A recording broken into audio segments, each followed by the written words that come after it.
Assalamualaikum warahmatullahi wabarakatuh. Kaum muslimin rahimakumullah.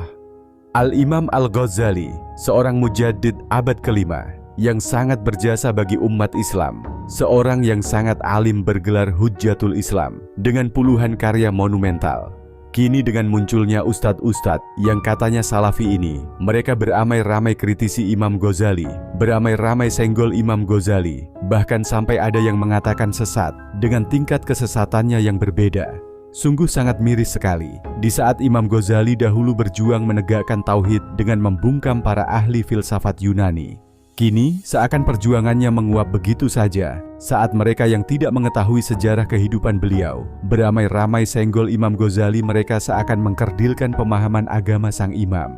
Ada yang dengan enteng mengatakan Imam Ghazali itu kurang memahami ilmu hadis, ada juga yang mengatakan Imam Ghazali bertaubat di akhir hayat dengan mengikuti manhaj mereka. Bahkan sampai ada yang mengatakan Imam Ghazali bersama dengan Imam Abu Yazid Al-Bustami adalah sesat. Na'udzubillah tsumma na'udzubillah. Semoga dijauhkan dari pemikiran seperti itu. Untuk lebih jelasnya silahkan simak videonya setelah ini. Namun sebelumnya, bagi para pecinta Imam Ghazali, harap bersabar terutama jangan emosi. Mari simak baik-baik videonya hingga selesai. Ini murid yang kurang ajar. Kayak pengikutnya Imam Ghazali tuh, yang kurang ajar, yang taklidnya tuh. Lawang Imam Ghazali sendiri mengatakan bidha'ati fi ilmil hadis misjaf. Ilmuku tentang ilmu hadis itu lemah, kata Imam Ghazali. Di sini, Ustadz Subhan Bawazir mengutip perkataan Imam Al-Ghazali bahwa Imam Ghazali lemah dalam ilmu hadits. Lalu kalimat Imam Ghazali seperti itu ia anggap benar secara mutlak dan disampaikan di mana-mana kajian. Padahal itu hanyalah sikap yang ditunjukkan oleh seorang yang sangat tawadlu, rendah hati. Sebagaimana pula kalimat demikian sering disampaikan para ulama. Makanya beliau meninggal megang Sahih Bukhari, Imam Ghazali. Cuma muridnya kadang nyetak Ihya Ulumuddin, betul? Disebarin di semua universitas Islam. Setelah ahlinya mengecek, ternyata dari 1013 hadis di kitab Ihya Ulumuddin, 996-nya dhaif. Kebayang gak tuh? Jadi wajar kalau jebolan Ihya Ulumuddin benci sama sunnah, walaupun ketua sebuah partai Islam, kelompok Islam, organisasi Islam gitu. Katanya Ustadz ini mengutip para peneliti bahwa dalam kitab Ihya banyak hadis doifnya. Padahal ini bukan ranah dia menjelaskan tentang derajat hadis. Dan yang sangat disesalkan adalah ketika disimpulkan bahwa pantas para pengikut Imam Ghazali terutama di Indonesia sangat membenci sunnah. Sungguh ini adalah sebuah pernyataan yang sangat fitnah. Mana ada yang membenci sunnah Rasul? Paling-paling yang dibenci oleh mayoritas muslim Indonesia adalah sunnahnya Wahabi yang suka menyalah-nyalahkan amalan orang lain. Jadi kita nggak bisa salahkan juga lawang belajarnya salah. Selanjutnya, simak pemaparan Ustadz Zainal Abidin. Apakah sufi itu sesat? Ya, antum tanya orangnya apa ajarannya. Kalau orangnya namanya sufi, kalau ajarannya namanya tasawuf, ya gitu kan gitu. Kalau orangnya sekarang sesatnya bertingkat-tingkat sesuai dengan keyakinan dia.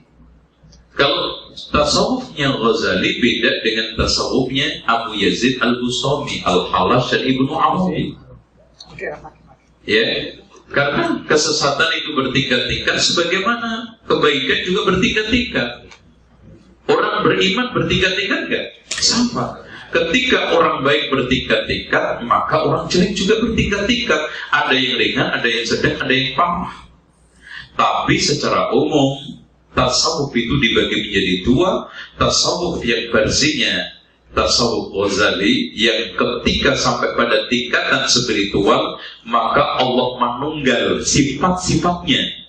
Tapi Al-Halash dan juga Ibnu Arabi dan Abu Yazid Al-Bustami yang menunggal adalah zat Allah. Tapi dua-duanya sesat. Astaghfirullahalazim. Ini lebih parah. Sangat berani sekali pernyataan yang disampaikan Ustadz ini. Dia bahkan mengatakan sesat pada Imam Ghazali dan juga Imam Abu Yazid Al-Bustami. Semoga Allah merahmati Imam Ghazali dan Imam Abu Yazid Al-Bustami. Tapi sesatnya bertingkat-tingkat. Selanjutnya, inilah pernyataan Ustadz Haris Abu Naufal tentang Imam Ghazali. Ya, di antara manusia yang cerdas di muka bumi ini, kita selain ya Nabi, selain Rasul, selain para sahabat, Al-Imam Al-Ghazali. Al-Imam Ghazali termasuk orang yang sangat cerdas, orang yang sangat pintar. Iya, diakui kecerdasan dan kepintaran Al-Imam Al-Ghazali. Yang mana Al-Imam Ghazali di awalnya beliau mencari kebahagiaan dalam hidup ini untuk dekat dengan Allah, untuk mengenal Allah, ya, dengan cara ilmu filsafat. Ya, ternyata kecerdasan Al-Imam Ghazali mencari Allah dengan akal beliau, memahami agama dengan akal beliau, ini ibarat seperti orang minum minuman keras dalam keadaan haus. Hausnya tidak hilang tetapi semakin menambah kehausannya.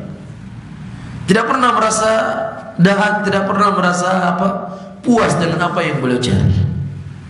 Akhirnya di akhir hayatnya Al-Imam Al-Ghazali rahimahullah memeluk Sahih Bukhari. Inilah sumber kebahagiaan. Inilah cara kita mengenal Allah. Inilah cara kita mengenal agama ini. Inilah akan menjadi kebahagiaan dalam hidup kita. Ya, kembali kepada sumbernya. Apa yang telah Allah kenalkan dirinya melalui Rasulnya, ini akan menjadi kebahagiaan buat kita. Dari cerita yang disampaikannya, ketika Imam Ghazali pada akhir hayatnya memeluk kitab Sahih Bukhari, dianggap bahwa Imam Al-Ghazali bertaubat dari kekeliruannya itu. Sama saja ia menyimpulkan bahwa sebelum itu Imam Ghazali sesat. Na'udzubillah, sangat-sangat syubhat. Selanjutnya, pemaparan Ustadz Badrus Salam tentang Imam Ghazali. Contoh misalnya kitab yang ditulis oleh Imam Ghazali yang berjudul Ihya Ulumuddin, di mana kitab Ihya Ulumuddin ini salah satu kitab rujukan di negeri kita ini. Dan kitab ini sudah ditakhrij oleh para ulama, ya, seperti Al-Imam Al-Hafidh Zainuddin Al-Iraqi, di mana beliau mentakhrij kitab Ihya Ulumuddin dalam kitab beliau yang berjudul Hamlul Asfar. Dan beliau mengatakan di dalam kitab Ihya Ulumuddin ini ada lebih dari 1000 hadis yang tidak ada asalnya. Belum lagi 1000 hadis palsu dan yang lainnya. Al-Imam Al-Ghazali sendiri sebetulnya mengakui kalau pengetahuan beliau terhadap hadis itu lemah. Beliau berkata, "Bidha'ati fil hadis muzjah." Pengetahuan saya tentang hadis, kata beliau, sangat sedikit sekali. Karena Imam Ghazali hidupnya habis untuk mempelajari ilmu filsafat, membantah ilmu filsafat, yang kemudian di akhir hayat beliau baru kemudian beliau menyibukkan diri mempelajari Sahih Bukhari. Di saat beliau sedang mempelajari Sahih Bukhari, itulah beliau meninggal dunia. Sehingga ya akhwat Islam, itulah diantara sebab kenapa kitab Ihya Ulumuddin ini banyak sekali hadis-hadis yang palsu, yang tidak ada asalnya, dan yang lainnya. Lagi-lagi, perkataan Imam Ghazali ia jadikan sandaran untuk menyimpulkan bahwa pengetahuan Imam Ghazali dalam ilmu hadits sangat lemah, disebabkan sang imam sebelumnya terlalu fokus terhadap urusan filsafat, hingga di akhir hayatnya baru mempelajari ilmu hadis. Wow. Kesimpulan yang luar biasa dari para ustadz ini tentang Imam Ghazali. Padahal para ulama mulai dari dahulu hingga hari ini sangat mengagumi keilmuan Imam Ghazali, dan para ulama tidak ada yang mengatakan bahwa Imam Ghazali kurang memahami ilmu hadis. Sepertinya hanya kelompok ini yang seringkali menyenggol dan memframing bahwa Imam Ghazali kurang memahami ilmu hadis. Bahkan sekaliber Imam Nawawi pun memuji Ihya Ulumuddin. Beliau mengatakan, hampir-hampir kitab Ihya itu seperti Al-Quran, semata-mata dikarenakan kelengkapan kandungan dari kitab Ihya Ulumuddin. Masya Allah, luar biasa.